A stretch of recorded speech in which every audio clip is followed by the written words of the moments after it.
Ele entrou pela porta sem avisar e encontrou uma cena que nunca esperava ver.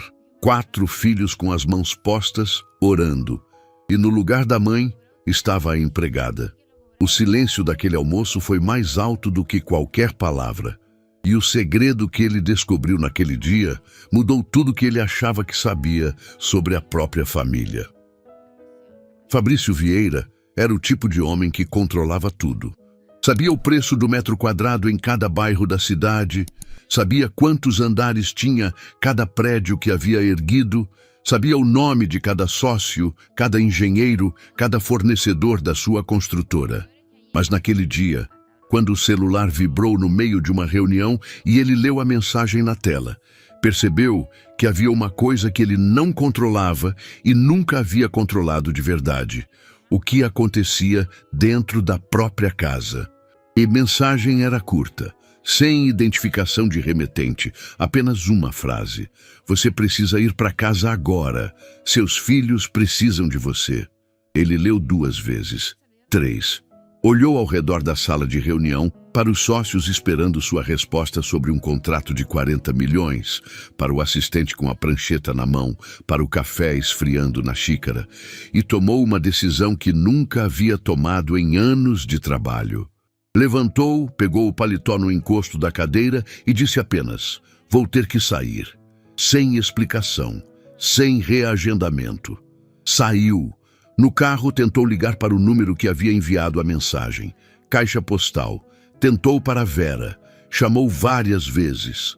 Nada. Ligou para casa. Ninguém atendeu o fixo.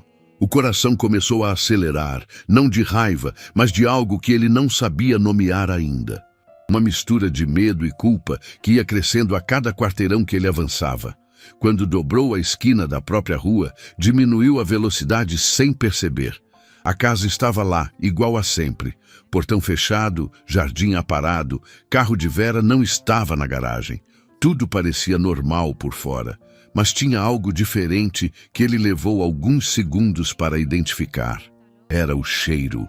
Pela janela entreaberta do carro, chegava até ele o cheiro de comida caseira. Arroz, feijão, algo no forno. Um cheiro que ele não associava àquela casa faz tempo demais. Entrou devagar, sem fazer barulho. Não foi uma decisão consciente, foi instinto. Algo nele queria ver antes de ser visto. A porta principal estava apenas encostada. Ele a empurrou com cuidado e parou na soleira. A cena que encontrou do outro lado era simples, mas foi exatamente essa simplicidade que o atravessou de um lado ao outro como uma corrente elétrica. A mesa da sala de jantar estava posta com capricho.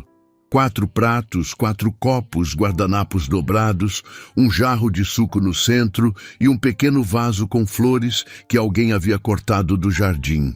Ao redor da mesa estavam os 4 filhos. Miguel, de 10 anos, Lara, de 8, Theo, de 6 e Nina, de 4. Todos sentados, todos com as mãos juntas, olhos fechados. E em pé, segurando uma travessa funda com as 2 mãos protegidas por luvas de forno. Estava a Aline, a empregada da casa. Ela também estava de cabeça baixa, respeitando aquele momento. Fabrício não entrou, ficou parado e ouviu. Foi Theo quem conduziu a oração, com aquela voz de 6 anos que ainda misturava as sílabas quando ficava animado. Obrigado pela comida, obrigado pelo dia. Obrigado por Aline, que faz o almoço, busca a gente na escola e fica quando a gente está com medo à noite. Fabrício sentiu o ar sair dos pulmões. Theo continuou, acrescentando com a naturalidade de quem fala algo absolutamente óbvio. E obrigado porque ela não foi embora. E então Nina, a caçula de 4 anos, sem abrir os olhos, com a voz pequenininha que ela usava quando estava sendo muito séria, completou do jeito dela. Fica, Aline. 2 palavras, 4 letras. E Fabrício precisou se apoiar na parede. Não foi raiva o que ele sentiu. Raiva teria sido mais fácil de carregar.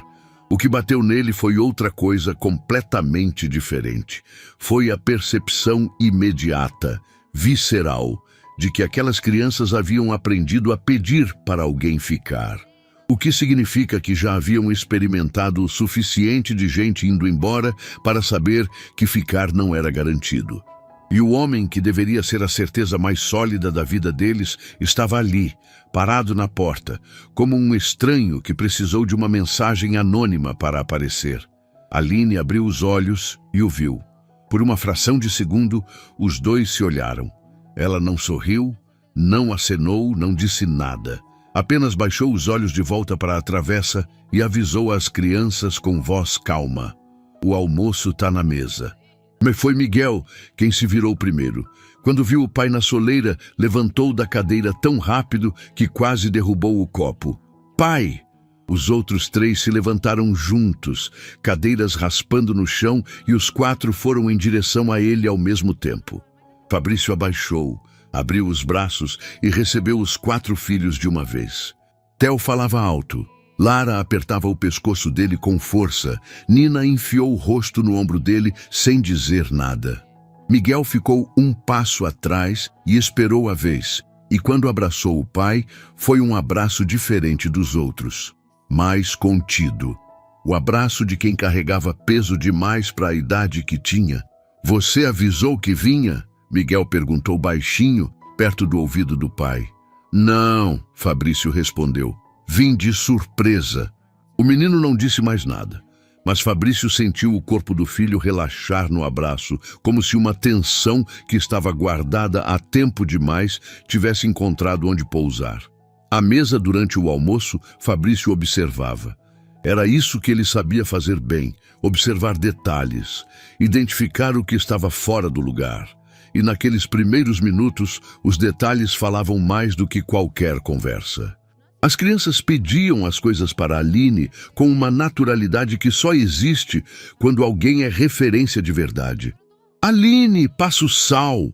"Aline, posso repetir?" "Aline, hoje tem sobremesa?" Não era falta de respeito, era intimidade. Era a intimidade que se constrói no dia a dia, prato a prato, tarefa a tarefa, noite a noite. A intimidade que ele não havia construído. Fabrício tentou entrar nas conversas. Perguntou para Miguel sobre a escola. O menino respondeu, contou sobre uma apresentação de ciências e no meio da história, sem perceber, disse: "Aline foi lá ver, ficou na segunda fila." Parou, olhou para o pai e completou num tom diferente, mais baixo: "Foi legal." Fabrício perguntou com a voz mais tranquila que conseguiu: "E sua mãe?" A mesa inteira mudou de temperatura. Lara olhou para o prato. Theo abriu a boca e fechou. Nina parou de balançar os pés por baixo da cadeira.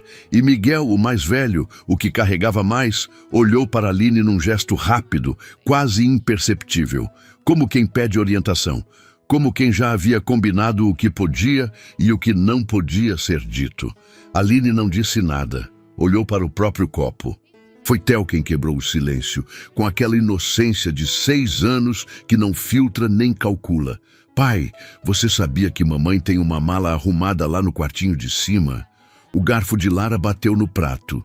Miguel fechou os olhos por um segundo. Fabrício ficou absolutamente imóvel. Olhou para Theo, que continuava comendo como se tivesse falado sobre o tempo. Olhou para Aline, que havia abaixado a cabeça. Olhou para Miguel, que estava olhando para a janela. Olhou para Lara, que mordia o lábio de baixo.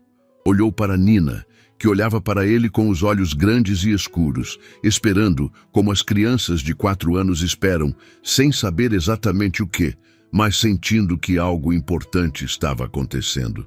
Fabrício dobrou o guardanapo devagar, colocou sobre a mesa, levantou com calma e disse apenas: "Com licença um momento."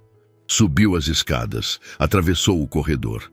Abriu a porta do quartinho que ficava no fundo, o que quase nunca usavam, e encontrou o que Theo havia descrito. Uma mala grande, fechada, arrumada com cuidado. Em cima dela, uma pasta. E dentro da pasta, documentos. Com o nome de Vera. Ele ficou parado na porta do quartinho por um tempo que não soube medir. Lá embaixo, ouviu o barulho do almoço continuando. A voz de Theo perguntando algo. A voz de Aline respondendo com calma. O risinho curto de Nina. A vida seguindo, como havia seguido todos os dias em que ele não estava. Desceu as escadas devagar. Quando chegou na entrada da sala de jantar, encontrou Aline de costas, recolhendo os pratos. As crianças haviam ido para a sala. Ele ficou parado até ela se virar. E quando ela o viu, soube que ele havia encontrado a mala. Estava escrito na face dela. Não era surpresa. Era algo parecido com alívio. Como se ela estivesse carregando aquilo sozinha há tempo demais e finalmente alguém mais havia chegado para dividir o peso. "Há quanto tempo você sabe?" ele perguntou. Aline respirou fundo. Olhou para a porta da sala, certificando-se de que nenhuma criança estava ouvindo. E quando voltou os olhos para ele, havia uma resposta neles que antecedeu qualquer palavra. Havia tempo demais. Aline não respondeu com palavras. Não precisou. O jeito que ela desviou o olhar, o jeito que respirou fundo antes de falar qualquer coisa, o jeito que os ombros dela desceram 1 centímetro, como quem finalmente larga um peso que estava carregando em pé, disse tudo o que ele precisava saber antes mesmo de ela abrir a boca. "Há alguns meses", ela disse com a voz baixa e firme, "mas não era meu lugar falar." Fabrício ficou olhando para ela por alguns segundos. Não havia raiva no que ele sentia naquele momento. Havia algo mais difícil de lidar do que raiva. Havia vergonha, a vergonha silenciosa de entender que a empregada da sua casa sabia mais sobre a sua própria família do que ele mesmo. "As crianças sabem?" ele perguntou. Aline olhou de novo para a porta da sala. Do outro lado, ouvia-se a televisão ligada. A voz de Theo comentando alguma coisa em voz alta, o barulho familiar de 4 crianças ocupando um espaço. "Elas percebem mais do que a gente imagina", ela respondeu. "Mas eu nunca falei nada diretamente. Nunca foi meu lugar." Fabrício assentiu devagar. Olhou para a cozinha, para a mesa que Aline havia posto com tanto cuidado, para as flores cortadas do jardim dentro do vaso pequeno. Detalhes que ele nunca havia notado antes, porque nunca havia estado ali para ver. "Obrigado pelo almoço", ele disse. E soou pequeno demais para o que ele queria dizer, mas era o que tinha. Aline apenas acenou com a cabeça e voltou a recolher os pratos. Fabrício foi para a sala. Os 4 filhos estavam espalhados pelo sofá e pelo tapete. Nina havia dormido, enrolada numa almofada no canto do sofá, com o jeito abandonado que só criança pequena tem. Theo estava deitado no tapete de barriga para baixo, assistindo o desenho com o queixo apoiado nas mãos. Lara estava sentada com as pernas cruzadas, folheando um caderninho com capa colorida. Miguel estava na poltrona, o único que ainda carregava aquela tensão no corpo, aquela postura de quem está pronto para reagir se precisar. Quando o pai entrou, Miguel foi o único que não relaxou. Fabrício sentou no sofá, perto de Nina dormindo, e ficou em silêncio por um momento, só observando. Era uma cena comum, 4 filhos numa tarde, mas para ele era quase desconhecida. Quantas tardes assim haviam acontecido sem ele? Quantas vezes Theo havia ficado deitado naquele tapete, vendo desenho, enquanto ele estava em alguma reunião que mal lembrava o assunto? "Miguel!" Ele chamou baixinho para não acordar Nina. O menino olhou. "Me conta da apresentação de ciências." Miguel estudou o rosto do pai por um segundo, como se estivesse decidindo quanto contar. "Foi boa", ele disse. "A gente fez uma maquete do sistema solar. Eu fiz Saturno. Ficou bonito?" "Ficou. A Aline ajudou com os anéis. A gente usou papelão e tinta dourada." Havia orgulho genuíno na voz dele quando falou isso. E também havia algo que ele não disse, mas que Fabrício ouviu mesmo assim, que aquela memória pertencia a ele e a Aline, e que o pai não estava nela. "Eu devia ter ido", Fabrício disse. Miguel não respondeu. Olhou de volta para a televisão, e esse silêncio foi mais pesado do que qualquer resposta que ele pudesse ter dado. Lara levantou os olhos do caderninho e olhou para o pai com aquela expressão de 8 anos que já carregava mais cuidado do que devia. "Você vai jantar aqui hoje, pai?" "Vou." Ela sorriu. Um sorriso pequeno, contido, como quem não quer comemorar cedo demais, e voltou para o caderninho. Fabrício ficou mais um tempo ali, tentando entrar no ritmo daquele espaço que era dos filhos, mas que ele não conhecia direito. Perguntou para Theo o nome do desenho. Theo explicou com detalhes e entusiasmo de quem finalmente tinha audiência, pulando de um assunto para outro, do desenho para a escola, da escola para um amigo chamado Beto, do Beto para uma história de uma lagarta que ele havia encontrado no jardim.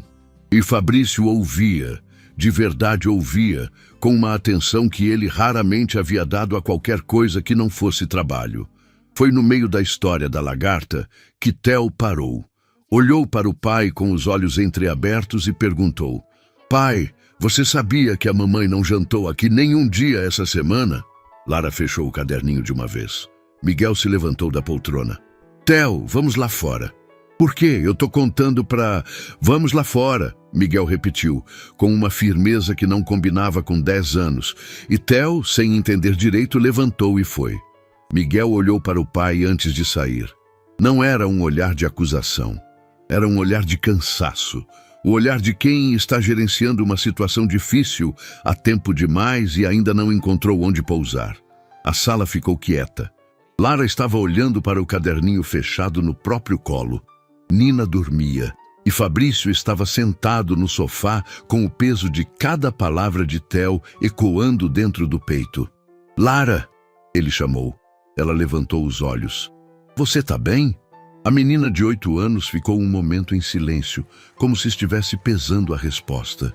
E então disse, com uma voz que tentava ser leve, mas não conseguia completamente: "Tô sim, pai." Fabrício assentiu, mas sabia que não era verdade. E ela sabia que ele sabia. E os dois ficaram com isso entre eles, sem saber como atravessar. Mais tarde, enquanto Aline banhava Nina e ajudava Theo a terminar uma tarefa de escola, Fabrício foi até a cozinha buscar água. E foi ali, abrindo o segundo armário à procura de um copo, que a mão dele tocou em algo que não era copo nenhum. Era um envelope. Simples, sem identificação, enfiado entre 2 tigelas. Ele pegou sem pensar e olhou. Dentro havia um bilhete, letra de criança, caprichada, com algumas letras ainda tortas. Reconheceu a letra de Lara. "Dona Aline, obrigada por não ir embora. A Nina pergunta por você quando você não tá. O Theo fala que você é a melhor pessoa do mundo. O Miguel não fala, mas eu sei que ele acha. E eu rezo toda noite para você ficar. Por favor, fica." Fabrício leu uma vez, leu de novo, e ficou parado no meio da cozinha segurando aquele papel com uma força desproporcional para um bilhete tão pequeno, como se soltá-lo fosse perder alguma coisa que ele mal havia encontrado. Uma menina de 8 anos havia escrito aquilo. Uma menina que não deveria precisar rezar para que alguém ficasse. Que não deveria conhecer esse medo de ver as pessoas irem embora. Que deveria estar preocupada com coisas de 8 anos, com brincadeira, com história antes de dormir, com qual cor usar no desenho da escola. Mas em vez disso, ela rezava para que Aline ficasse, porque alguém já havia ido. Fabrício ouviu passos no corredor e rapidamente recolocou o bilhete no envelope. Quando Aline entrou na cozinha, ele estava de costas, com o copo de água na mão, olhando pela janela. "As crianças vão querer jantar mais cedo hoje," ela disse, abrindo a geladeira. "Nina não almoçou muito." "Aline," ela parou. "Quanto tempo você está aqui nessa casa?" Ela pensou por um segundo. "Quase 4 anos." "Em 4 anos," ele disse devagar, ainda de frente para a janela. "Você foi na apresentação de ciências do Miguel, ficou até a Nina dormir, recebeu carta de agradecimento da Lara e virou personagem das orações do Theo." Aline não respondeu. "E eu," ele continuou, "não sabia de nenhuma dessas coisas." O silêncio que se instalou entre eles não era constrangedor, era honesto. E às vezes, o silêncio honesto dói mais do que qualquer discussão. Fabrício se virou finalmente, olhou para Aline de frente. "Quero entender o que aconteceu aqui. Tudo. Mas antes preciso saber uma coisa." Ela esperou. "A mensagem que recebi hoje. mandando eu vir para casa. Ele pausou. Foi você? Aline olhou para ele por um longo momento e então balançou a cabeça negativamente. Não havia sido ela. E essa resposta abriu uma pergunta que ia mudar tudo o que ainda estava por vir. Fabrício ficou olhando para ela por um momento, tentando processar. Se não foi Aline, quem tinha o número dele para mandar aquela mensagem? Quem sabia o suficiente sobre o que estava acontecendo naquela casa para entender que ele precisava voltar? Ele abriu a boca para perguntar, mas Aline se virou de volta para a geladeira e disse com aquela voz calma que ela usava para encerrar assuntos, sem parecer que estava encerrando: o jantar não vai se fazer sozinho. Havia algo no jeito dela dizer aquilo que sinalizava que a conversa sobre a mensagem havia chegado até onde ela deixaria chegar por enquanto. Fabrício entendeu, guardou a pergunta, mas não a esqueceu. Naquela noite, depois que as crianças foram dormir, ele ficou sozinho no escritório. Abriu o computador com a intenção de responder e-mails atrasados, mas os dedos ficaram parados sobre o teclado. A tela brilhava na frente dele e ele não via nada, só ouvia a oração de Theo, a voz pequenininha de Nina, o abraço contido de Miguel, a pergunta de Lara: "Você vai jantar aqui hoje, pai?" Dita com aquele cuidado de quem já havia feito a mesma pergunta outras vezes e nem sempre tinha recebido boa resposta. Ele fechou o computador e fez algo que não havia feito em muito tempo. Ficou quieto dentro da própria casa e deixou ela falar. Foi então que lembrou das câmeras. Havia instalado um sistema de segurança quando as crianças eram menores. Câmeras na entrada, na sala, no corredor. Nunca havia acessado as gravações por nenhum motivo, além de verificar se o sistema funcionava. Mas agora, com as mãos lentas e o coração pesado, ele abriu o aplicativo no celular e começou a voltar. Primeiro 1 semana, depois 2, depois 1 mês. O que ele viu nas gravações não foi uma revelação abrupta. Foi pior. Foi uma acumulação. Cena após cena, dia após dia. A mesma história contada em silêncio pelas imagens. Aline chegando cedo, abrindo as janelas, preparando o café. As crianças descendo as escadas. Aline arrumando as mochilas, verificando as agendas, saindo com os 4 para a escola. Voltando. Almoço. Tarefa. Banho, jantar, oração, cama. E Vera. Nas primeiras gravações ela aparecia. Saía depois que as crianças iam para a escola. Voltava tarde. Às vezes não voltava. Com o passar das semanas, as aparições foram ficando mais raras. Até que numa gravação de algumas semanas atrás, ela simplesmente parou de aparecer com regularidade. Entrava, pegava algo, saía, sem cumprimentar Aline, sem subir para ver as crianças. Fabrício pausou a gravação, respirou, continuou. Então encontrou a cena que quebrou tudo que ainda estava inteiro dentro dele. Era o aniversário de Lara. Ele sabia porque havia mandado um presente pelo aplicativo de entregas naquele dia, achando que tinha cumprido o que devia. Na gravação, via a sala decorada por Aline. Um bolo simples na mesa, as 4 crianças sentadas, Aline acendendo as velas. Lara soprou. Theo aplaudiu com força. Nina bateu as mãozinhas. Miguel tirou foto com o celular velho que havia ganhado de presente meses antes. Ninguém ligou, nem ele, nem Vera. Fabrício ficou olhando para aquela gravação com uma imobilidade que dói. E então viu o que aconteceu depois que o bolo foi cortado. Lara foi até o canto da sala, sentou no chão com as costas na parede e ficou olhando para o próprio colo.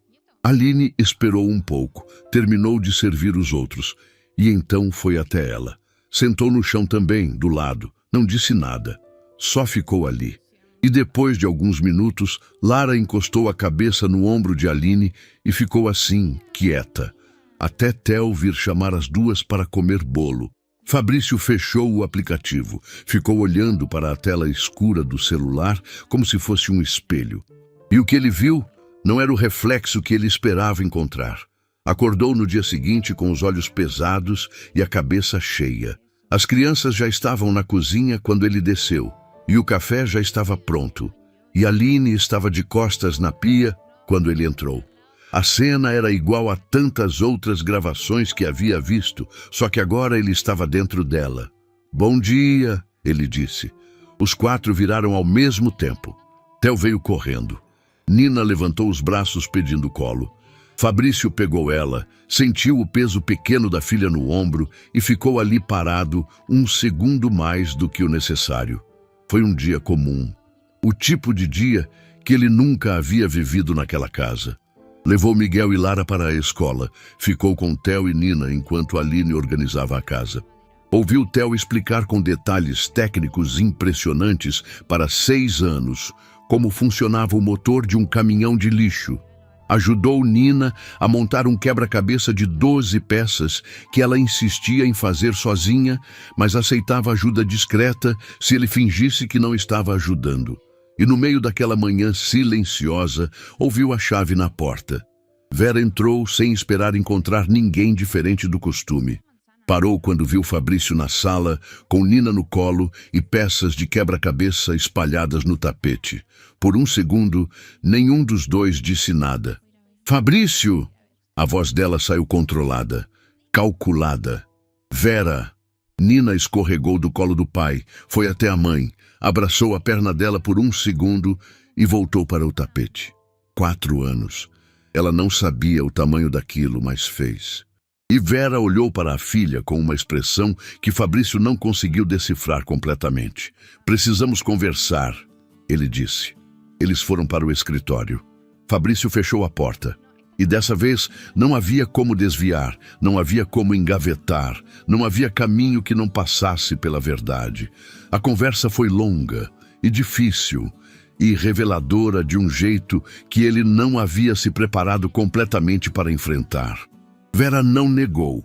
Havia outro projeto de vida sendo construído em paralelo há meses, outro endereço, outra rotina que ela havia decidido que queria ter.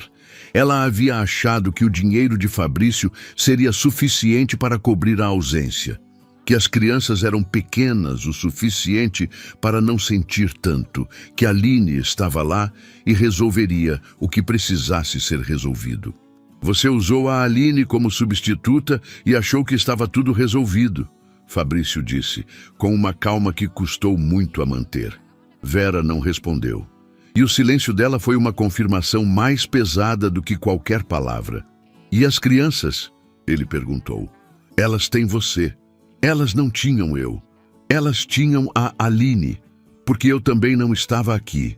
Vera olhou para ele com uma expressão que misturava desconforto e algo parecido com alívio, como quem finalmente havia dito o que precisava ser dito e agora esperava pelo próximo passo.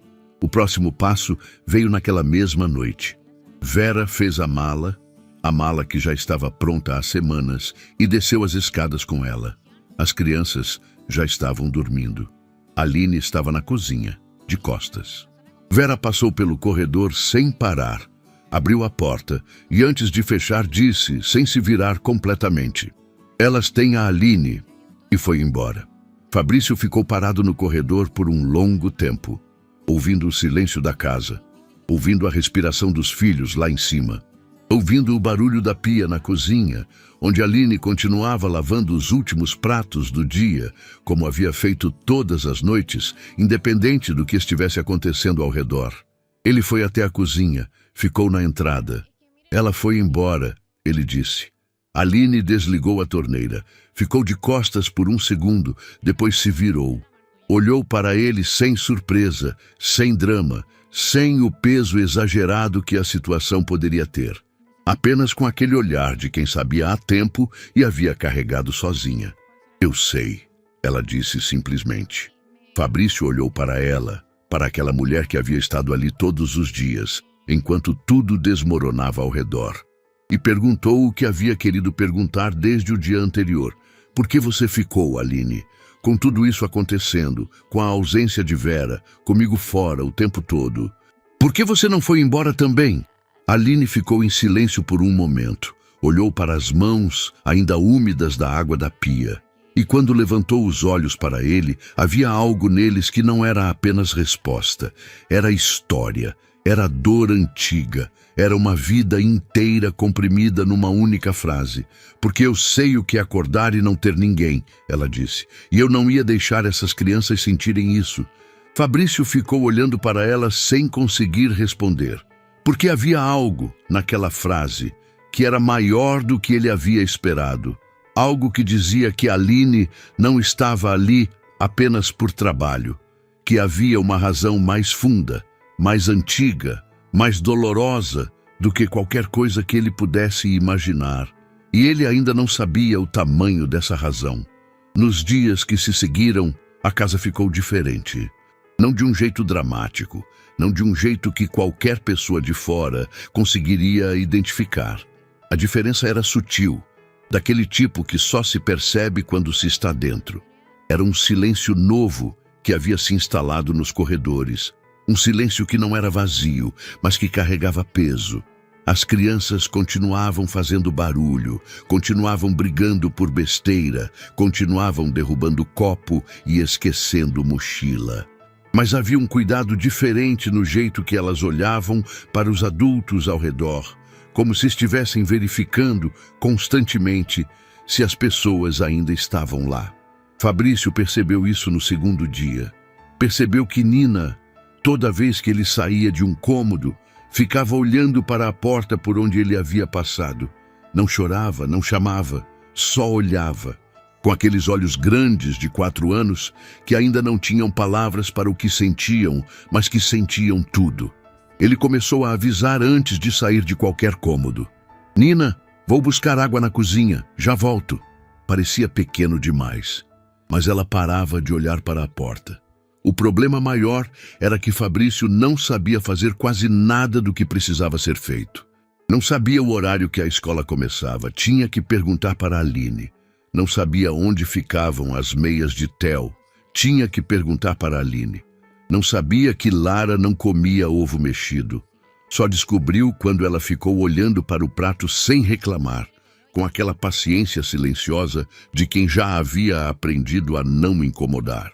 Não sabia que Miguel precisava de silêncio absoluto para fazer tarefa e ficou tentando conversar com ele por 20 minutos, até a Aline passar pelo corredor e dizer baixinho: ele estuda melhor sem barulho. Cada coisa que ele não sabia era uma conta que chegava. Uma conta de tempo, de presença, de dias que não voltavam. Na terceira noite, Aline avisou que ia tirar sua folga semanal no dia seguinte. Era direito dela, sempre havia sido, mas nunca havia importado tanto quanto importou naquele momento. Fabrício ficou olhando para ela com uma expressão que ele mesmo reconheceu como desespero mal disfarçado. Tudo bem, ele disse. A gente se vira. Aline olhou para ele por um segundo mais do que o necessário, como quem avalia se acredita ou não, e foi embora sem dizer mais nada. No dia seguinte, Fabrício estava sozinho com os 4 filhos pela primeira vez em muito tempo. Talvez pela primeira vez de verdade, sem Vera de fundo, sem Aline de apoio, sem reunião para escapar. Só ele e as crianças. O café da manhã foi um desastre gentil. Ele queimou a primeira leva de ovos, a segunda ficou borrachuda e na terceira tentativa, Theo disse com toda a seriedade de 6 anos: pai, acho que não é sua praia. Lara deu uma risada curta, tapou a boca com a mão, olhou para o pai esperando a reação. Fabrício olhou para a frigideira destruída, para os 3 tentando não rir, para Nina, que já havia desistido do ovo e estava comendo pão com manteiga com uma tranquilidade absoluta, e riu. Um riso de verdade, do tipo que sai do fundo e não pede licença. E foi esse riso que mudou alguma coisa naquele dia. As crianças relaxaram. Theo começou a falar sem parar, coisa que ele fazia naturalmente, mas que naqueles dias havia feito com mais cautela. Lara ajudou a limpar a frigideira sem que ninguém pedisse. Miguel, que havia descido as escadas com aquela postura fechada, que já era quase marca registrada, ficou na cozinha depois do café, encostado na bancada. e comentou sobre um jogo que havia jogado na semana anterior sem ser perguntado, sem ser incentivado. Só comentou, como filho comenta para pai quando está confortável. Fabrício ouviu cada palavra como se fosse a coisa mais importante que havia escutado em anos. À tarde, levou os 4 para o parque. Foi Theo quem sugeriu, mas foi a velocidade com que os outros 3 concordaram que mostrou o quanto aquilo era raro. Fabrício ficou sentado no banco de madeira, vendo Nina escorregar. Theo tentar escalar o que não era para ser escalado. Lara ler um livrinho que havia enfiado na bolsa. Miguel conversar com um menino da mesma idade que havia aparecido por ali. Cenas normais. Absolutamente normais. Mas que para ele tinham o peso de tudo que havia perdido e a esperança de tudo que ainda poderia recuperar. Foi no caminho de volta que Miguel andou do lado do pai, um passo atrás dos outros 3, e disse sem olhar diretamente, "Tá sendo bom você estar aqui." Fabrício demorou 1 segundo para responder. "Tá sendo bom para mim também." Miguel assentiu. Colocou as mãos nos bolsos e acelerou o passo para alcançar os irmãos. E Fabrício ficou um passo atrás, olhando para os 4 caminhando juntos na calçada, e sentiu alguma coisa que não conseguia nomear direito. Era parecido com gratidão, mas também com dor. Porque gratidão e dor às vezes moram na mesma frase. Naquela noite, depois que as crianças dormiram, ele encontrou o caderninho de Lara na mesa da sala. Não estava escondido, estava ali, esquecido ou talvez deixado de propósito, ele nunca saberia. Abriu sem a intenção de ler tudo, só de ver. Mas a primeira página que abriu tinha uma data de algumas semanas atrás e 3 linhas escritas com a letra cuidadosa de 8 anos. "Hoje mamãe não veio de novo." Theo perguntou por ela e Aline disse que ela estava ocupada. "Eu sei que a Aline estava protegendo a gente." "Ela sempre protege." Ele virou a página. Hoje o pai ligou. Falou 2 minutos. Perguntou se estava tudo bem. Eu disse que sim. Não era mentira toda. Algumas coisas estavam bem. A Aline tinha feito bolo de cenoura. Mais uma página. "Hoje foi meu aniversário. Ganhei boneca da Aline e um bolo. Fiz pedido na vela, mas não vou escrever, porque dizem que se escrever não realiza. Mas eu sei o que eu pedi."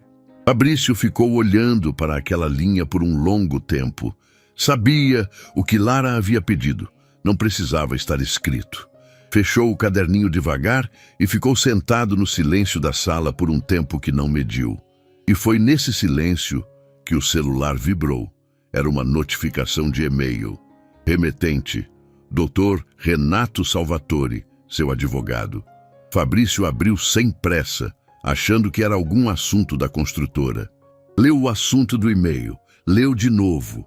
E a sala, que já era silenciosa, ficou ainda mais pesada. O assunto dizia: "Urgente, processo de guarda. Preciso falar com você amanhã cedo." Ele ligou na hora, sem olhar o horário. Dr. Renato atendeu no segundo toque, como se também estivesse esperando. "Renato, o que é isso?" "Fabrício, Vera entrou com pedido de guarda total das crianças." A voz do advogado era cuidadosa, do tipo que escolhe cada palavra antes de colocar no ar. "O processo foi protocolado hoje. Ela está usando como argumento principal a instabilidade do ambiente doméstico." Instabilidade. Fabrício repetiu a palavra como se ela tivesse gosto ruim. Ela que ficou meses fora e está falando em instabilidade. "Eu sei, mas ela tem uma estratégia montada. E precisamos conversar antes que isso avance." "Qual estratégia?" Dr. Renato pausou um segundo. "Ela está usando a presença de Aline como ponto central do argumento, dizendo que as crianças estão sendo criadas por uma funcionária, que o ambiente não é familiar, que não há figura parental estável." Fabrício ficou em silêncio. "Fabrício, estou aqui. Tem mais uma coisa." O advogado pausou de novo. "Dependendo de como o processo avançar, as crianças podem ser chamadas para falar com um especialista. É um procedimento padrão, mas você precisa estar preparado." Fabrício olhou para o teto. Pensou em Miguel com 10 anos sendo chamado para falar sobre a própria família. Pensou em Lara, escolhendo as palavras com aquele cuidado que não deveria ser dela ainda. Pensou em Theo dizendo a verdade sem filtro para alguém que ia usar essa verdade num processo. Renato, ele disse com uma calma que custou tudo o que tinha. O que eu preciso fazer? Amanhã cedo na minha sala. Traz tudo o que tiver. Fabrício desligou. Ficou olhando para o caderninho de Lara em cima da mesa. Para a letra cuidadosa, para as páginas cheias de uma criança tentando entender um mundo que os adultos ao redor dela haviam complicado demais. Ouviu um barulho leve na escada. Levantou os olhos. Miguel estava sentado no terceiro degrau, com o joelho dobrado e o queixo apoiado na mão. Pelo jeito que estava ali, não havia chegado agora. Estava a tempo, e pelo olhar dele, havia ouvido o suficiente. Pai, ele disse com aquela voz que ainda estava entre menino e outra coisa que estava chegando. A gente não vai ter que ir morar com a mamãe, vai? Fabrício se levantou, foi até a escada, sentou no degrau do lado do filho. Ficaram os dois olhando para a sala vazia. Vou fazer de tudo para que vocês fiquem aqui, ele disse. Tudo. Miguel assentiu. E encostou o ombro no ombro do pai com um gesto pequeno, quase imperceptível, mas que disse mais do que qualquer palavra que qualquer um dos dois poderia ter encontrado naquele momento. De manhã cedo, antes mesmo das crianças descerem, Fabrício já estava sentado na cozinha com o celular na mão e o café esfriando na xícara. Havia dormido pouco. O tipo de noite em que o corpo deita, mas a cabeça não para, em que cada pensamento puxa outro, e o silêncio da madrugada parece amplificar tudo que deveria ter sido resolvido antes. Aline desceu pouco depois. Encontrou ele ali e não perguntou nada. Foi direto para a pia, abriu a torneira, começou a preparar o café da manhã das crianças com aquela rotina que ela conhecia de cor e que ele ainda estava aprendendo a ver. Fabrício ficou observando por um momento. E então disse sem preâmbulo, sem preparação: preciso conversar com você hoje, com calma, depois que as crianças forem para a escola. Aline não parou o que estava fazendo, mas os ombros dela mudaram de posição. Apenas 1 milímetro, o suficiente para ele saber que ela havia ouvido e que sabia que aquela conversa estava chegando. Tudo bem, ela disse simplesmente. As crianças desceram em cascata, como sempre. Theo na frente, falando antes de chegar ao último degrau. Nina atrás, com o cabelo ainda bagunçado, procurando Aline com os olhos antes de procurar qualquer outra coisa. Miguel desceu por último, viu o pai na mesa e sentou do lado sem dizer nada, mas sentou do lado. Esse detalhe não passou despercebido. Fabrício levou as crianças para a escola. Quando voltou, a casa estava quieta. Aline estava na sala, sentada no sofá, com as mãos no colo, esperando. Não estava fingindo ocupação. Estava esperando de verdade, com aquela postura de quem sabe que chegou a hora de uma conversa que foi adiada tempo demais. Fabrício sentou na poltrona em frente. Ficaram um momento em silêncio, os dois, como se precisassem de alguns segundos para se preparar para o que estava por vir. O Dr. Renato precisa do seu depoimento, ele começou, para o processo de guarda.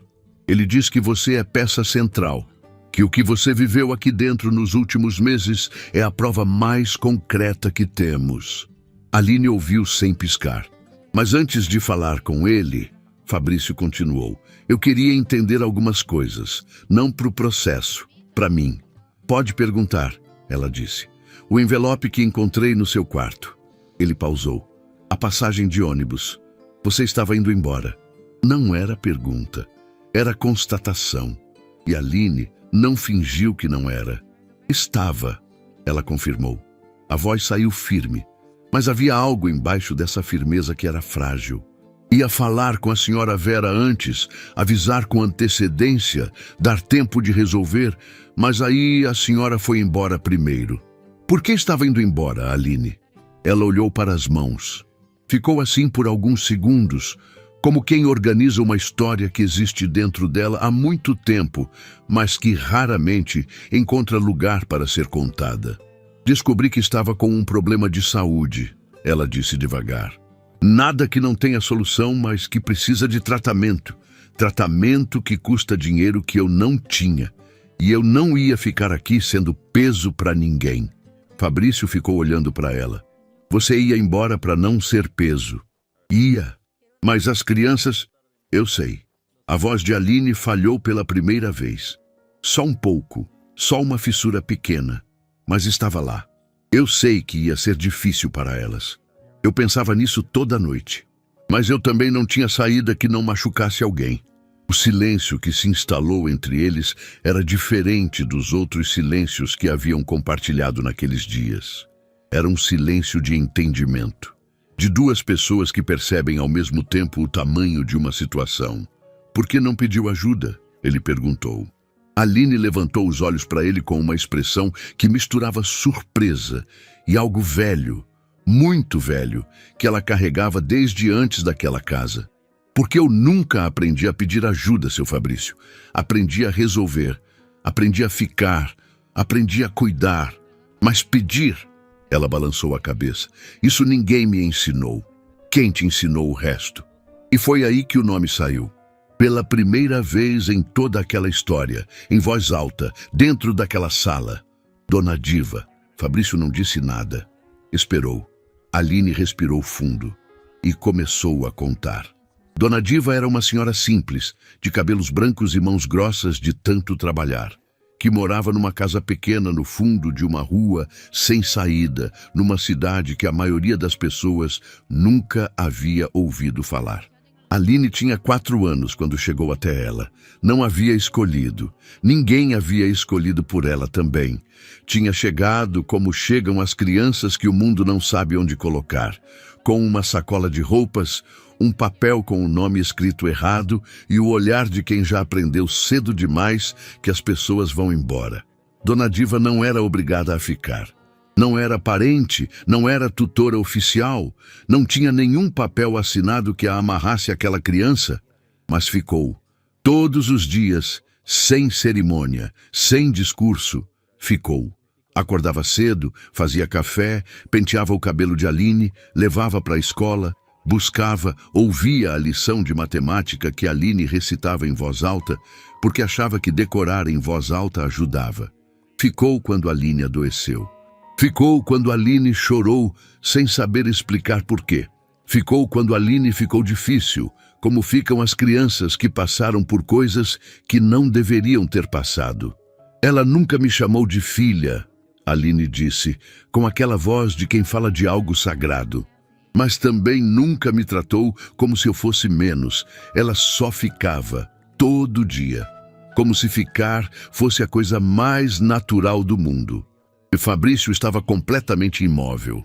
Quando ela foi embora, eu tinha 18 anos. Ela ficou doente rápido. A gente não esperava. Aline parou, respirou. Antes de partir, ela me chamou e disse uma coisa que eu nunca esqueci. Disse, Aline, você vai encontrar crianças que precisam de alguém que fique. E você vai saber o que fazer. Porque você sabe o que é precisar. O silêncio que veio depois daquelas palavras era o tipo que não se deve quebrar rápido demais. Fabrício ficou olhando para Aline por um tempo longo. E então entendeu, de verdade entendeu, com aquele entendimento que vai fundo e não volta, por que ela havia ficado. Não era emprego, não era obrigação. Era Dona Diva vivendo através dela. Era uma corrente de amor que havia começado numa casa pequena, no fundo de uma rua sem saída, e havia chegado até aquela sala, até aquelas 4 crianças, até aquele momento. Aline, ele disse, com a voz mais cuidadosa que havia usado em muito tempo, quem mandou a mensagem para mim naquele dia? Ela olhou para ele e dessa vez não desviou. Não fui eu, ela disse, mas eu sei quem foi. Fabrício esperou. Foi o Miguel. O nome caiu no meio da sala como uma pedra dentro de água calma. Fabrício ficou absolutamente parado. Ele pegou meu celular. Aline continuou, com a voz baixa e cuidadosa. De manhã cedo, antes de ir para a escola. Eu não vi na hora. Só descobri depois, quando fui pegar o celular e vi a mensagem enviada. Ela pausou. Ele não me contou. Eu que fui perguntar. E ele olhou para mim com aqueles olhos dele e disse... Ela parou, piscou devagar. O que ele disse? Fabrício perguntou, e a voz saiu diferente, mais baixa, mais aberta. Ele disse... Dona Aline, a senhora estava ficando doente e a gente ia ficar sozinho de novo. Eu não sabia mais o que fazer. Aí eu chamei o pai. Fabrício fechou os olhos. Um menino de 10 anos, que havia percebido que Aline estava enfraquecendo, que havia carregado esse peso sozinho, sem falar para ninguém, que havia feito a única coisa que um filho de 10 anos consegue fazer quando o mundo ao redor começa a desmoronar. Chamou o pai. Fabrício levantou devagar. Foi até a escada. Subiu. Bateu de leve na porta do quarto de Miguel, que estava fechada mesmo com as crianças na escola. Abriu. Entrou. Ficou no meio do quarto do filho, olhando para as coisas que estavam ali e que ele mal conhecia, os pôsteres na parede, os livros empilhados de qualquer jeito, o tênis velho debaixo da cama. E então se sentou na beirada da cama do filho. Colocou os cotovelos nos joelhos, cobriu o rosto com as mãos e chorou. Não de um jeito contido, de um jeito que sai de dentro quando não há mais como segurar. O choro de um homem que entendeu tarde demais e que sabe que entendeu tarde demais e que chora também por isso, pelo tempo que não volta, pelas noites que não esteve lá, pelas orações que não ouviu, pelas apresentações de ciências em que não foi, pelos aniversários em que não ligou. Ficou assim por um tempo que não mediu. Quando desceu, Aline estava na cozinha. Ela olhou para ele, viu o que havia no rosto dele e não disse nada. Só colocou uma xícara de café quente na mesa e voltou para o que estava fazendo. Às vezes, cuidar é exatamente isso. Não perguntar, não comentar. Só colocar o café quente na mesa e deixar a pessoa saber que não está sozinha. A reunião com o Dr. Renato aconteceu 2 dias depois. Fabrício chegou cedo, antes do horário marcado, e ficou esperando na sala de reuniões com uma pasta em cima da mesa. Dentro da pasta havia coisas que ele havia reunido nos últimos dias com um cuidado que nunca havia dedicado a nenhum contrato da construtora. As gravações das câmeras organizadas por data, o caderninho de Lara que ela havia autorizado com um aceno de cabeça quando ele perguntou se podia usar. Um relatório que Dona Celeste, a vizinha, havia aceitado assinar depois de uma conversa de meia hora na calçada, descrevendo tudo o que havia observado nos últimos meses. E o depoimento escrito de Aline, 3 páginas com letra firme, contando dia a dia o que havia sido a rotina daquela casa. Dr. Renato entrou, sentou, abriu a pasta e começou a ler. Fabrício ficou em silêncio, deixando o material falar. E o material falava muito. Quando o advogado terminou, ficou alguns segundos olhando para a última página. Então, levantou os olhos. Fabrício, com isso aqui, o processo não vai durar muito. Quanto tempo? Depende da juíza, mas a verdade está documentada. As gravações mostram o abandono de forma clara. O caderninho da sua filha é uma prova afetiva que nenhum argumento contrário vai conseguir desconstruir. E o depoimento da Aline, ele pausou, é o mais honesto que já li em anos de advocacia. Fabrício assentiu. Não sentiu alívio ainda. Sabia que processo era processo, que entre o papel e a realidade havia um caminho que precisava ser percorrido. Mas sentiu que estava do lado certo desse caminho. Tem mais uma coisa, Dr. Renato disse, fechando a pasta. A estratégia de Vera de usar a Aline como ponto fraco acabou se tornando o ponto mais forte do seu caso, porque tudo que a Aline fez está documentado. E tudo que a Vera não fez também. Fabrício olhou para a janela. Ela achou que a Aline era uma fraqueza. E era exatamente o contrário. Nas semanas que se seguiram, Fabrício reorganizou a vida com uma determinação que ele nunca havia aplicado a nada que não fosse trabalho. Cancelou viagens que estavam marcadas. Reestruturou a agenda da construtora para trabalhar remotamente na maior parte do tempo. Contratou um gerente para assumir as reuniões presenciais que ele não pudesse estar e começou a aparecer em lugares onde nunca havia aparecido antes. A primeira reunião de pais na escola de Miguel foi um exercício de humildade que ele não esperava. Entrou na sala, encontrou cadeiras dispostas em semicírculo, outros pais que se conheciam, que acenavam uns para os outros com a familiaridade de quem divide aquele espaço há tempo. A professora de Miguel, uma mulher de cabelos curtos chamada professora Edilene, olhou para ele com uma expressão educada que não escondia completamente a surpresa. "O senhor é pai do Miguel?" "Sou", ele confirmou. "Boa noite. É um prazer conhecê-lo."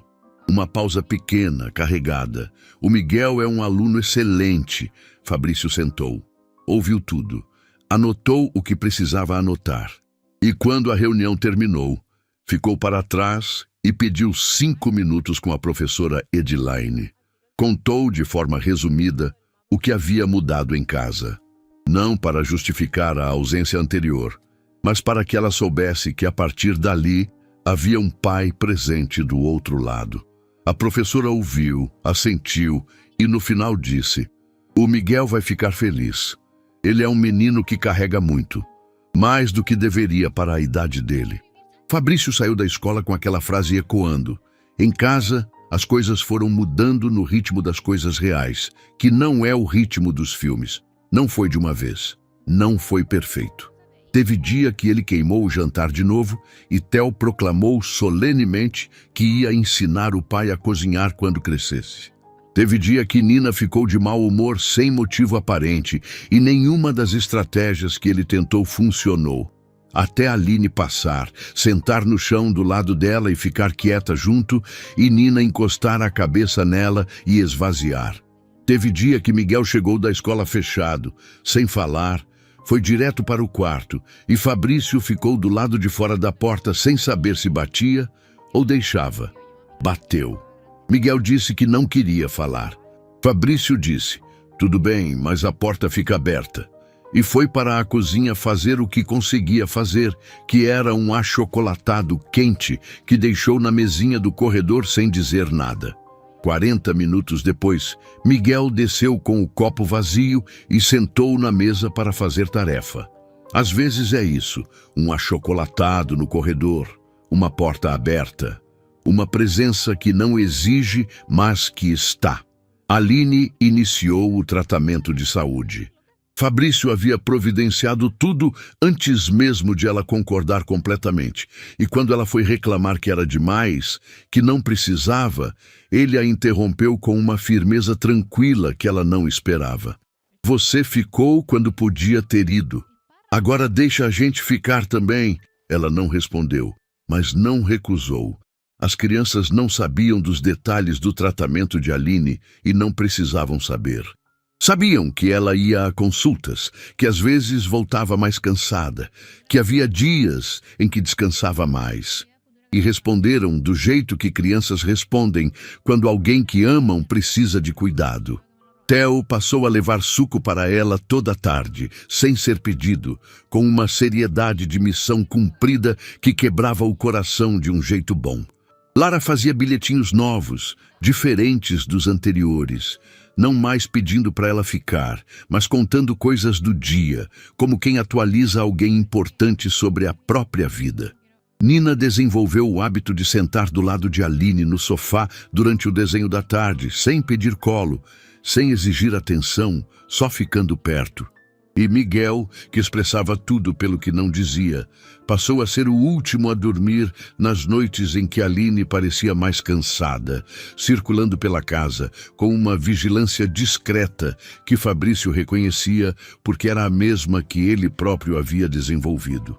Uma tarde, Fabrício os encontrou assim: Aline no sofá, Nina encostada nela, Lara do outro lado com o caderninho aberto, Theo no tapete com o copo de suco já entregue, Miguel na poltrona fingindo que lia, mas de olho no ambiente.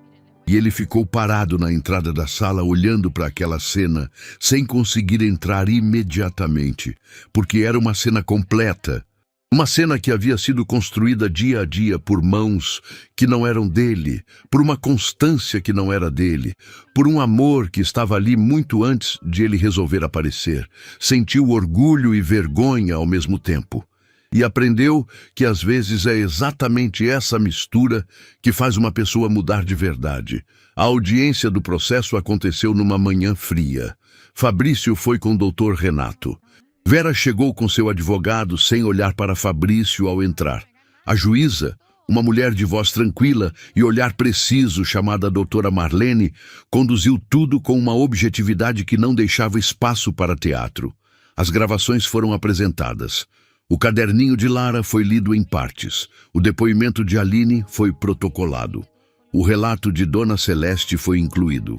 E quando o advogado de Vera tentou argumentar que a presença constante de uma funcionária no ambiente doméstico era prova de instabilidade familiar, doutora Marlene o interrompeu com uma única pergunta.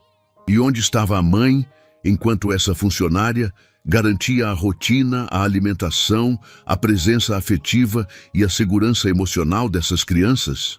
Não houve resposta satisfatória. A decisão não foi imediata, porque decisões reais nunca são. Mas Dr. Renato saiu da audiência com uma expressão que Fabrício aprendeu a ler. As coisas estavam indo para o lugar certo. No caminho de volta, Fabrício ficou em silêncio no banco do passageiro por um bom tempo. Então disse, sem olhar para o advogado: Renato, você acha que uma pessoa consegue reconstruir o que negligenciou? Dr. Renato demorou um segundo.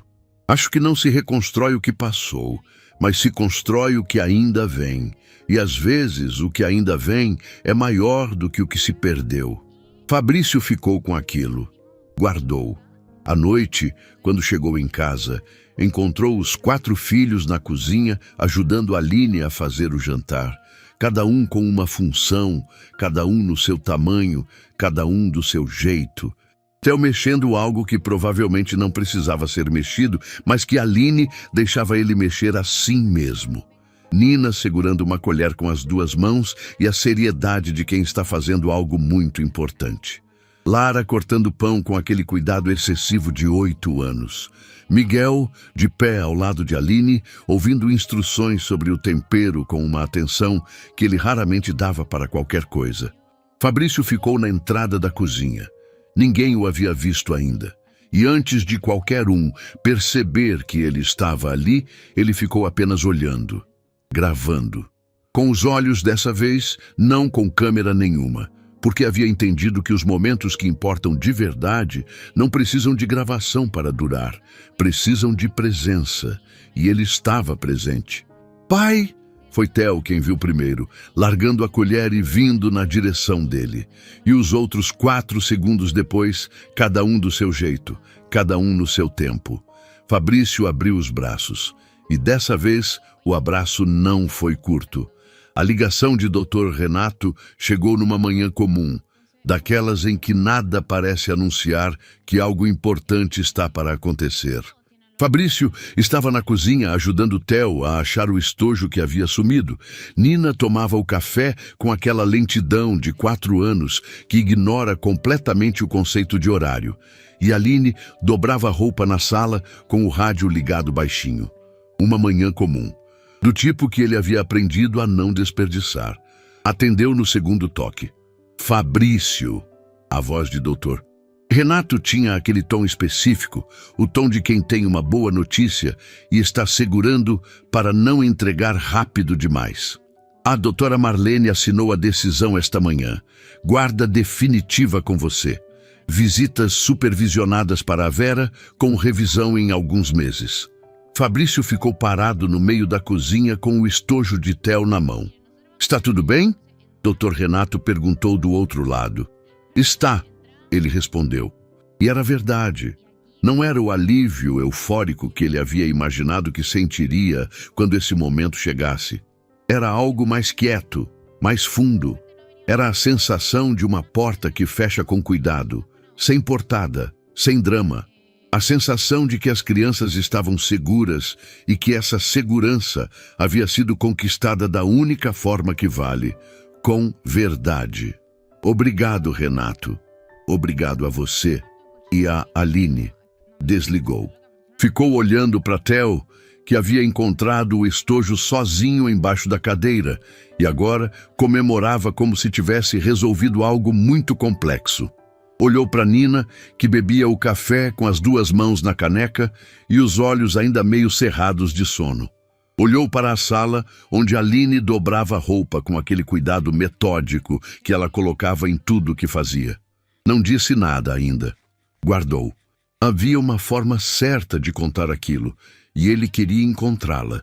Meses haviam passado desde aquele almoço que mudou tudo. Meses reais, com peso e textura e dias difíceis no meio. A transformação de Fabrício não havia sido o tipo que acontece de uma vez e resolve tudo. Havia sido o tipo que acontece toda manhã, quando a pessoa escolhe de novo, escolhe estar, escolhe ouvir, escolhe errar na frente dos filhos e pedir desculpa e tentar diferente no dia seguinte. Havia sido esse tipo, o único tipo que dura. Miguel havia relaxado de um jeito que Fabrício só percebeu quando comparou o menino de agora com o menino da escada naquela noite.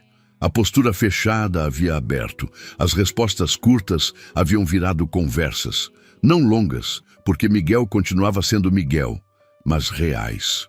Do tipo que acontece quando alguém confia que tem para quem falar. Lara havia parado de escrever no caderninho sobre ausências. Fabrício sabia disso porque ela mesma havia contado, sem que ele perguntasse, numa tarde em que os dois estavam sentados no quintal, esperando Theo terminar de brincar. Pai, eu parei de escrever as coisas tristes. Ele havia perguntado por quê, e ela havia dado de ombros com aquele jeito de 8 anos, porque agora tem mais coisa boa para escrever. Theo. Continuava Theo. Falava antes de pensar. Descobria coisas novas toda semana. Havia decidido que ia ser engenheiro de foguetes ou dono de padaria. Ainda não havia escolhido. E Nina, a pequena Nina, havia desenvolvido o hábito de pegar a mão de Fabrício quando andavam juntos, sem avisar, só chegando e pegando. Como quem diz sem palavras que sabe que ele vai ficar. Aline havia melhorado. O tratamento havia seguido o caminho que os médicos esperavam, e algumas semanas antes, ela havia chegado em casa depois de uma consulta com uma expressão diferente. Não havia dito nada imediatamente. Tinha entrado, guardado a bolsa, lavado as mãos, e só então, quando Fabrício cruzou com ela no corredor, ela havia dito baixinho, quase para si mesma: "Tá indo bem." 2 palavras, mas ele havia entendido o tamanho delas. Naquela manhã, depois que as crianças foram para a escola, Fabrício pediu para Aline sentar.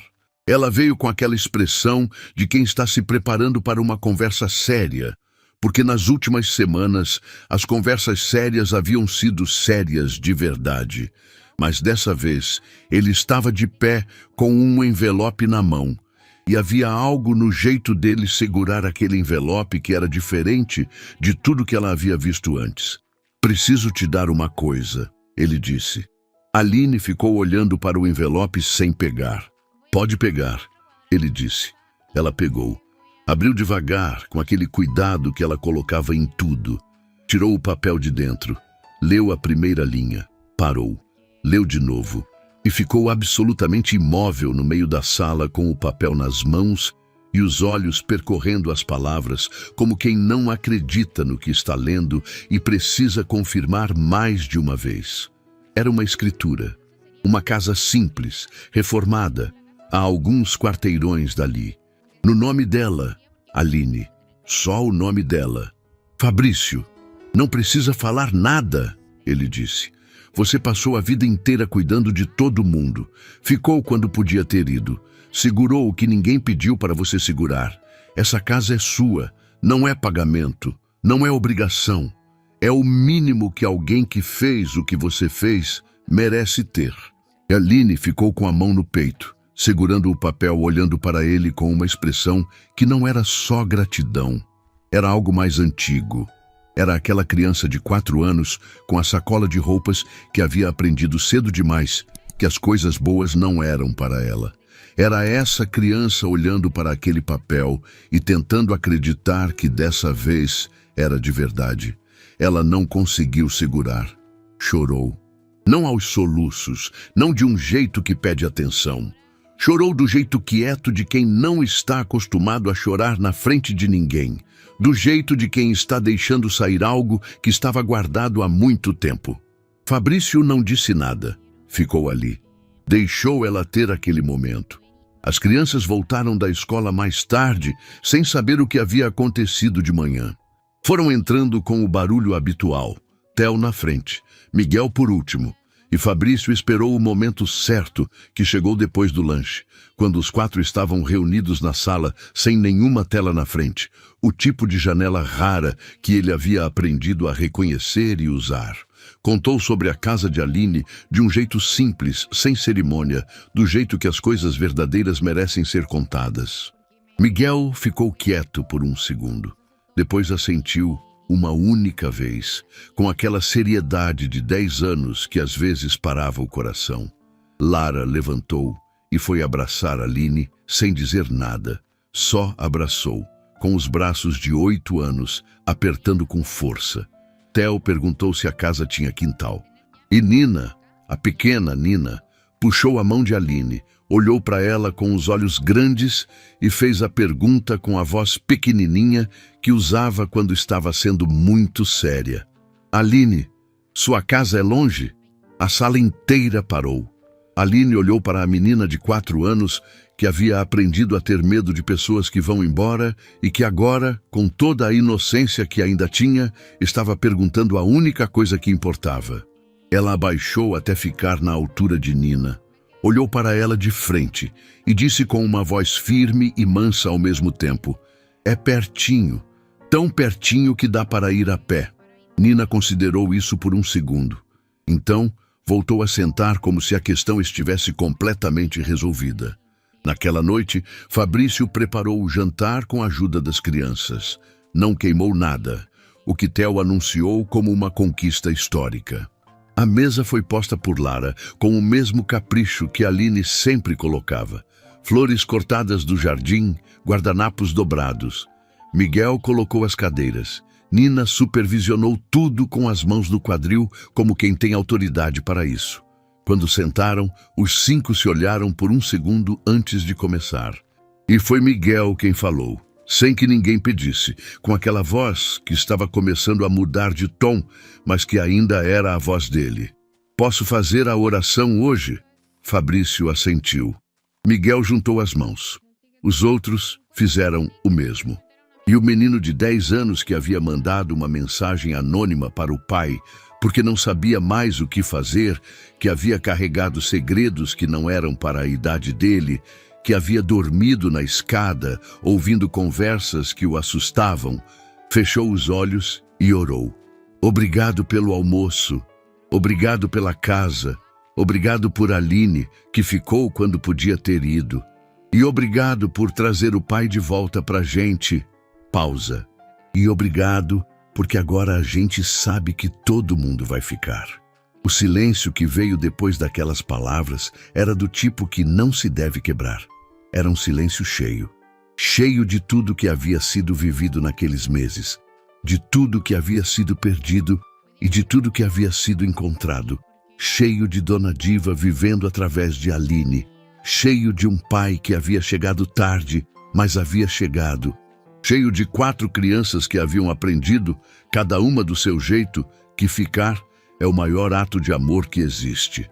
Fabrício olhou para a mesa, para os 5 pratos, para as flores do jardim, para as mãos de Nina ainda juntas mesmo depois da oração ter terminado, para Theo, que já estava olhando para a travessa com fome declarada, para Lara, que tinha os olhos brilhando, para Miguel, que havia aberto os olhos e estava olhando para o pai com uma expressão que não precisava de tradução.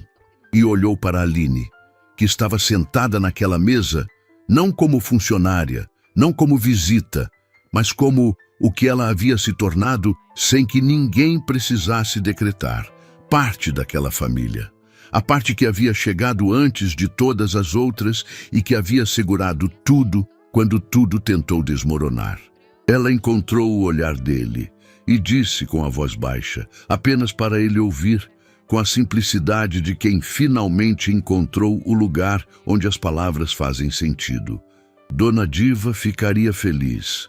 Fabrício sorriu. O primeiro sorriso verdadeiro em muito tempo. Daqueles que sobem devagar e ficam. Ficaria, ele respondeu. E o jantar começou. Com barulho, com Theo falando alto, com Nina derrubando o garfo, com Lara recolhendo e Miguel fingindo que não estava sorrindo. Com a vida real, imperfeita e barulhenta, que é a única vida que vale a pena viver. Lá fora, a noite fechava.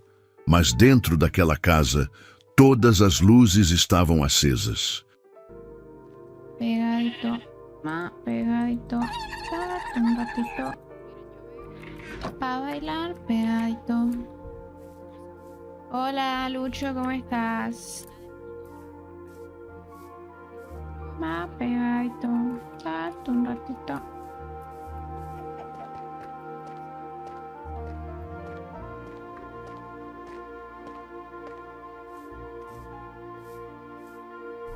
Vives del engaño like an actress.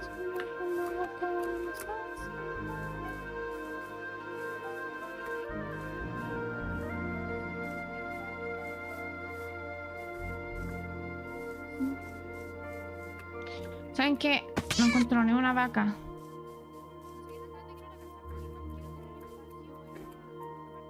Oye, pero ¿qué pasa? No, pues que me están difamando y a mí me da rabia que me difamen. Eso es lo que pasa. No tolero difamaciones en el chat.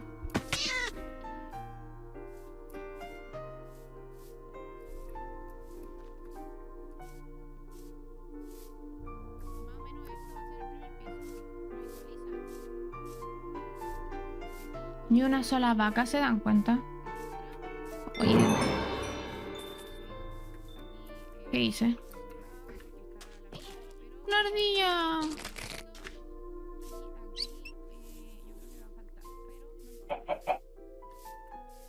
Se va a acabar la ley del hielo, chiquillos, cuando encuentre una vaca. ¿Me escucharon? Encuentro una vaca y se acaba la ley del hielo.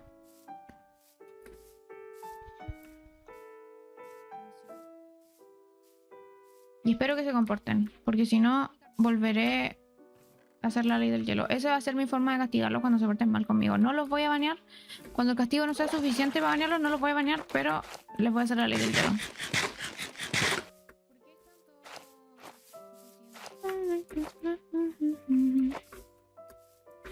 All this money on me, it feels amazing.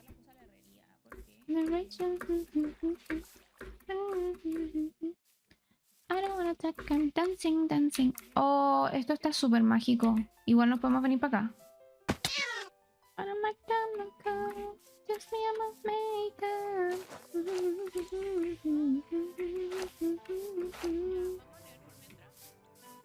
Aunque ya estuvo gente aquí. Estoy buscando... me falta uno de cuero para hacerme una mochila. No me sirve para nada. La tontera. I really like your body. I really like your body.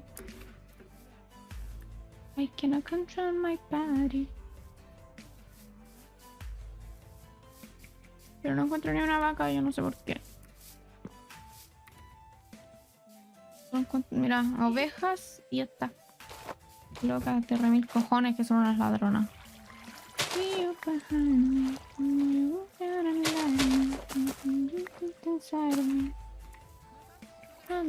Te quiero con mi lancha.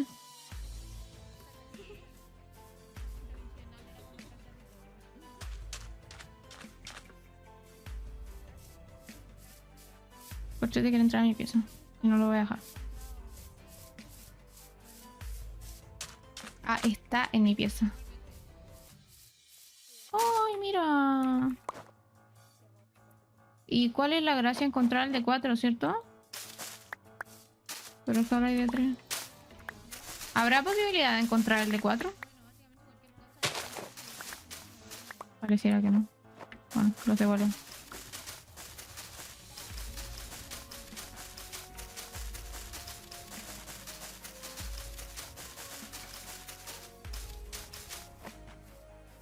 Tú. Bueno. Really like your body. Really like your body. I really like it now. ¿Qué tan lejos está esto del spam? Esta persona está cerca de mis cosas. Se fue la Martu. Está esta gente acá. Pero yo creo que me voy a ir a... Voy a buscar mi independencia. To the left, to the right. To the front, yeah, I know. That's right. Solo necesito una vaca. Una te pido. Me voy a volver loca.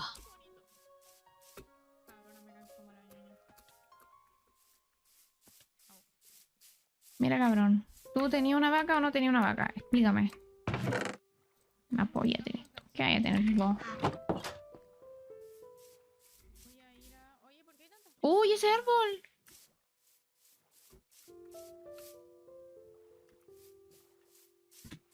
Ya, si quieres salir de cochete, ya. Sale. Victorious.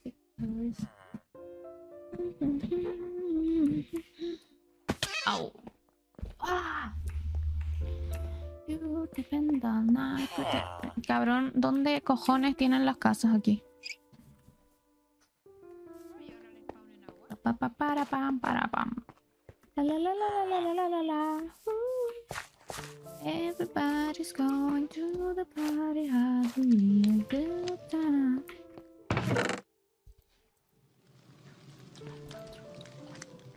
¿Qué es esto? Garras de rapidez.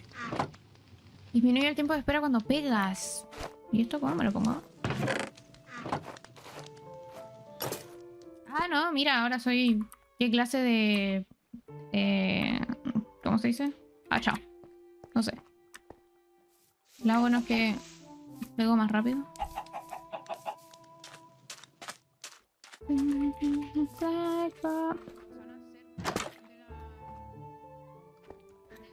Para pam.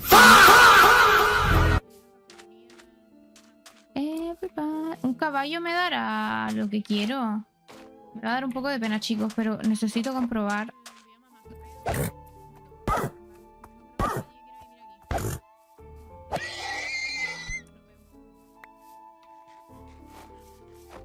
Me dolió, chicos, pero me dio lo que necesitaba, así que fue worth. Y me parece que nos vamos a quedar por aquí. Onda, me gusta aquí, así que voy a ir a buscar mis cosas. Hay un creeper ahí, una polla. No sé qué tan rápido funciona esto, pero bueno. Ya déjenme, fue por el bien común.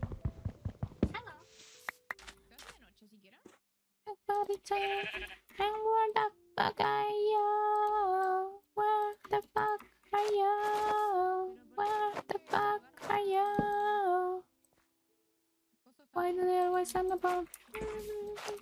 Why do they always sound apart? Why do they always sound apart? Why do they always sound apart?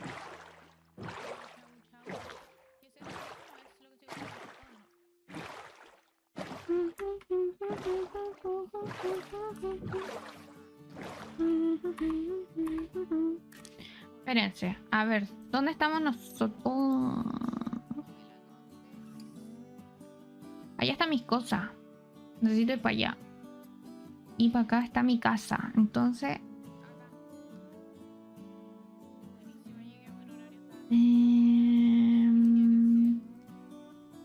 ¿Viste? Mira, aquí estaba viviendo yo. Me parece un lugar bastante... Aunque aquí... Aquí es como... Pienso. Amiga, ¿por qué silencias todo? ¿Cómo que silencio todo? ¿Qué silencié? ¿Qué silencié? ¿Cómo que? ¿Qué hice? Uy. Oye, la Martu se fue. ¿Ya no está jugando?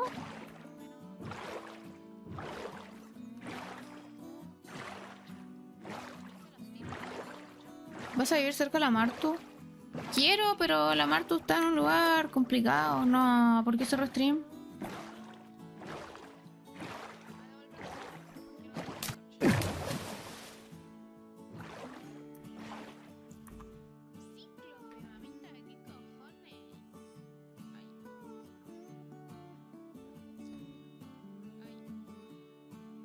Mm, you know you love me. Se hace así. Ahora podemos hablar, chiquillos. Ya se acabó el voto de silencio porque ya encontré cuero. Y yo dije que cuando encontrara cuero iba a volver a hablarles. Entonces ahora podemos hablar de nuevos. De nuevos. Hola, hola, ¿cómo están? ¿Cuánto tiempo? Actualiza, más actualiza.